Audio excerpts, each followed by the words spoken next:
friends, welcome back to my channel. இன்னைக்கு என்ன பார்க்க போறேன்னா plum cake எப்படி பண்றதுன்னு பார்க்கலாம் வாங்க.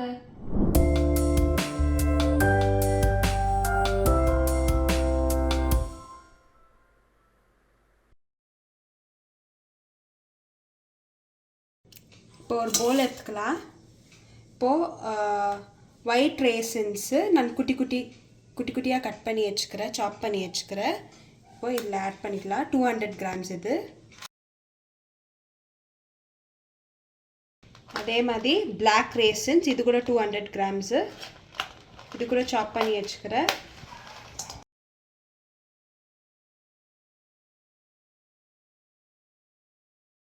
இது வந்து candy ginger குட்டியா கட் பண்ணி வச்சுக்கிறேன், சாப் பண்ணி வச்சுக்கிறேன்.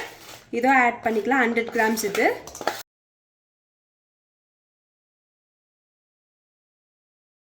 இது வந்து செரி, இது கூட 100 grams சாப் பண்ணி வச்சுக்கிறேன். அப்புறமா ப்ளூபெரிஸ் இது கூட சாப் பண்ணி வச்சுக்கிறேன். இது கூட 100 grams.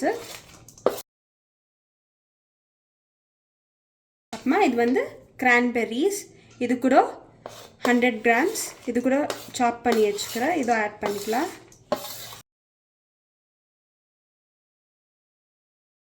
இது வந்து ட்ரைட் பைனாப்பிள் இது கூட 100 grams சாப் பண்ணி வச்சுக்கிறது. இதை ஆட் பண்ணிக்கலாம். இது வந்து ட்ரை ஆப்ரிகாட் இது கூட 100 grams. இப்போ இது எல்லாமே நல்லா மிக்ஸ் பண்ணிக்கணும்.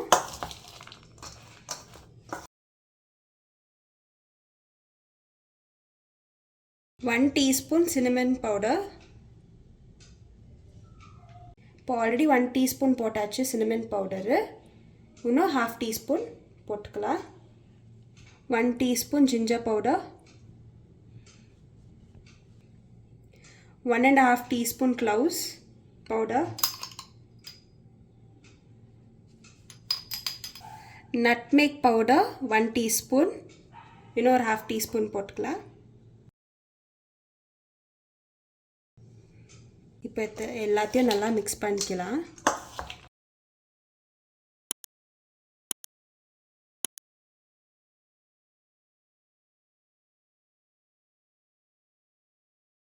இப்போ இது நல்லா மிக்ஸ் பண்ணிட்ட அப்புறம் 540 ml ரம் ஊற்றின்னுக்கிறேன்.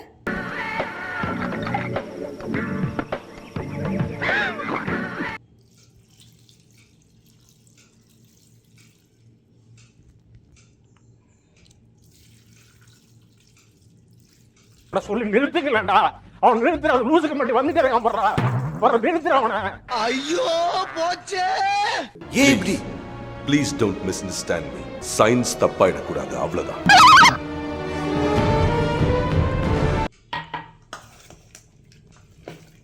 இதை நல்லா மிக்ஸ் பண்ணிக்கலாம். இது நீங்கள் செய்யணும்னாக்கா ஓவர் நைட்டில் இந்த மாதிரி ட்ரை ஃப்ரூட்ஸ்லாம் கட் பண்ணிவிட்டு ஸ்பைசஸ்லாம் ஆட் பண்ணிவிட்டு இந்த மாதிரி ரம்மில் நீங்கள் சோக் பண்ணி நாளைக்கு நீங்கள் யூஸ் பண்ணலாம். அப்படி இல்லைன்னா 1 வீக்கு கூட நீங்கள் நல்லா சோக் பண்ணிவிட்டு அப்புறமா நீங்கள் யூஸ் பண்ணலாம்.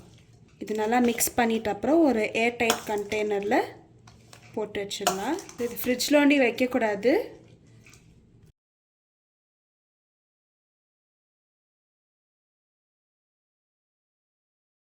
நான் இது வந்து 2 வீக்ஸ்க்கு நான் சோக் பண்ண போகிறேன்.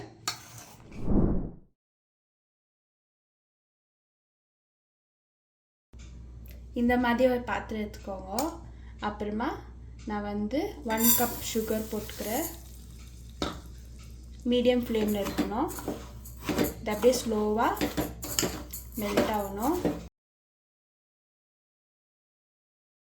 பார்த்தீங்களா எவ்வளோ மெல்ட் ஆகிக்குது, ஸ்லோவாக மெல்ட் ஆகிக்குது.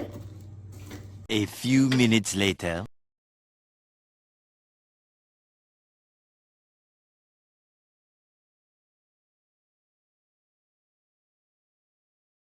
கேரமல் ரெடி ஆயிடுச்சு. இப்போது நம்ம ஸ்டவ் ஆஃப் பண்ணிடலாம். ஸ்டவ் ஆஃப் பண்ணிட்ட அப்புறம் இந்த ஸ்டேஜில் வந்து 1/2 கப் அளவுக்கு தண்ணி ஊற்றின்னுக்கிறேன். நான் கொஞ்சம் பார்த்து உஷாராக ஊற்றணும்.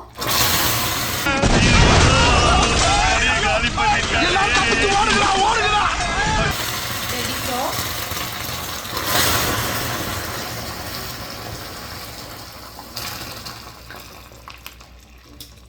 அதுக்கப்புறம் திரும்பியும் சிம்மில் மீடியம் ஃப்ளேமில் வச்சுட்டு கொஞ்சம் ஒரு 10 நிமிஷம் நல்லா மீடியம் ஃப்ளேம்லேயே நல்லா பாயில் ஆகட்டும்.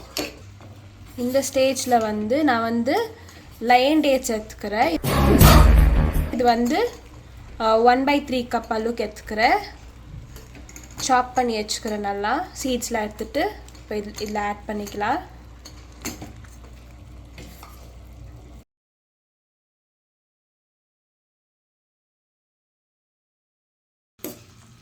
இந்த அளவுக்கு நல்லா டார்க் கலரில் இருக்கணும். இப்போது இது ஸ்டவ் ஆஃப் பண்ணிவிட்டு சைடில் தைச்சிடலாம். ஸோ நான் ஒரு பவுலில் 4 முட்டை போட்டுக்கிறேன்.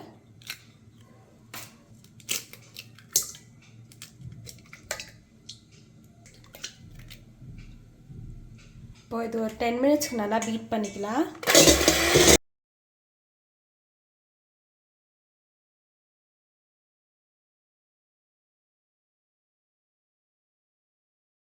இந்த அளவுக்கு நல்லா பீட் பண்ணி எடுத்துக்கணும். இப்போ நான் வந்து பவுடர் சுகர் எடுத்துக்கிறேன். நல்லா ஜலிச்சு வச்சுருந்து இது வந்து 200 கிராம்ஸு.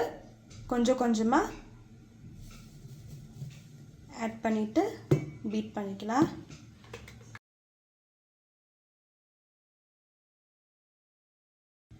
திரும்பியும்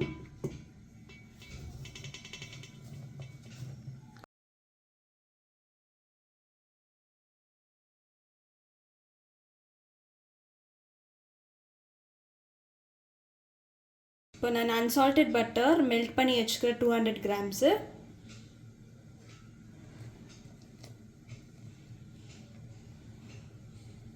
இப்போ பட்டர் ஆட் பண்ணிட்ட அப்புறம் நல்லா மிக்ஸ் பண்ணிக்கலாம்.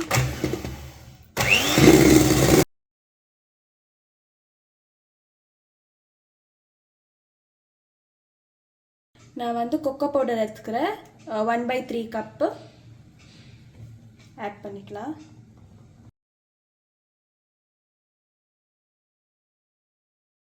டூ அண்ட் ஹாஃப் கப் நான் வந்து மைதா எடுத்துக்கிறேன். இதில் வந்து கொஞ்சமாக பிளேட்டில் மைதா ஆட் பண்ணிக்கலாம்.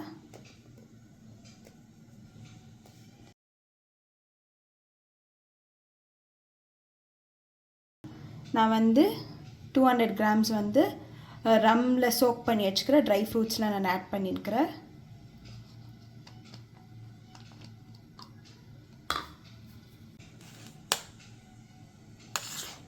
இப்போ இது வந்து நல்லா மைதாவில் கோட் பண்ணிக்கலாம்.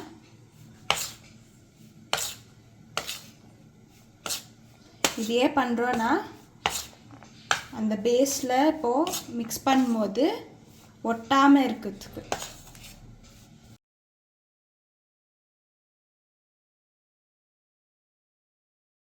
மிச்சம் இருக்கிற மைதாவை வந்து கொஞ்சம் கொஞ்சமாக இதில் ஆட் பண்ணிவிட்டு நல்லா பீட் பண்ணிக்கலாம்.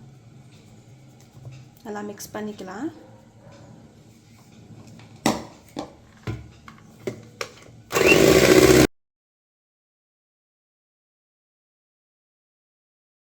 இருக்கிற மைதாவும் ஆட் பண்ணிடலாம்.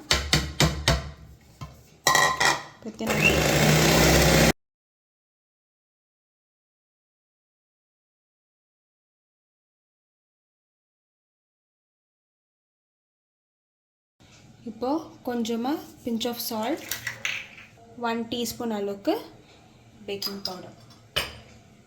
இப்போது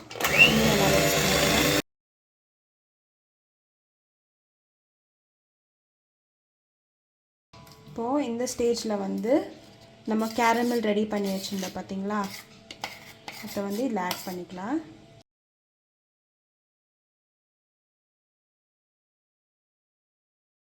கொஞ்சமாக வெனிலா எசன்ஸ் ஆட் பண்ணிக்கலாம். நான் வந்து 1 டீஸ்பூன் அளவுக்கு எடுத்துக்கிறேன். நல்லா மிக்ஸ் பண்ணிக்கலாம். அப்புறமா எல்லா ட்ரை ஃப்ரூட்ஸ் ஆட் பண்ணிக்கலாம். அதில்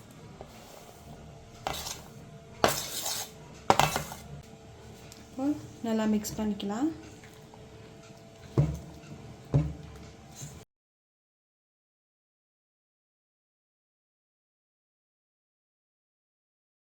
நான் நல்லா பட்டர் தடவிட்டு பட்டர் பேப்பர் போட்டுக்கிறேன். இந்த மாதிரி ஒரு பேஸ் எடுத்துக்கோங்க.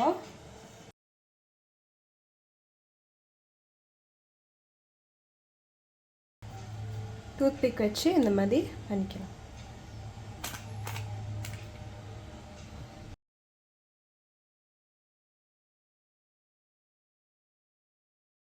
சோக் பண்ணி வச்சுக்கிற ப்ளம்ஸ் வந்து கொஞ்சமாக இந்த மாதிரி ஸ்ப்ரெட் பண்ணிக்கிறேன் இது மேலே டாப்பிங்ஸ் மாதிரி.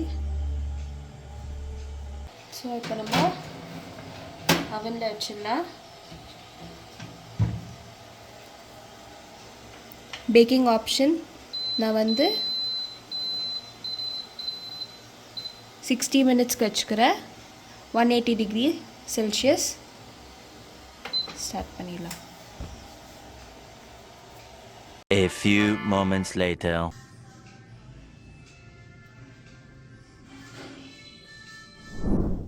கேக் ரெடி ஆயிடுச்சு. இப்போ வந்து நான் 60 மினிட்ஸ்க்கு நான் வச்சுருந்தேன். ஸோ 16 மினிட்ஸ் ஆகிட்ட அப்புறம் எடுத்து பார்க்கும்போது டூத்பிக்கில் நடுவில் குத்தி பார்க்கும்போது கேக்கில் மாவாக இருந்துச்சு. ஸோ அதில் வந்து நான் 70 மினிட்ஸ் கொடுத்துருந்தேன். எக்ஸ்ட்ரா 10 மினிட்ஸ் வச்சுருந்தேன் நான். ஸோ டோட்டலாக 70 மினிட்ஸ்க்கு நான் வச்சுருந்தேன். ஸோ நீங்கள் வந்து இந்த மாதிரி கேக் ட்ரை பண்ணிவிட்டு எப்படி இருக்குதுன்னு சொல்லுங்கள். உங்களுக்கு இந்த வீடியோ பிடிச்சிருந்துச்சுன்னா லைக் பண்ணுங்கள், ஷேர் பண்ணுங்கள், சப்ஸ்கிரைப் பண்ணுங்கள், பக்கத்தில் இருக்கிற பெல் பட்டனை தட்டி விட்டுருங்க. தேங்க்யூ.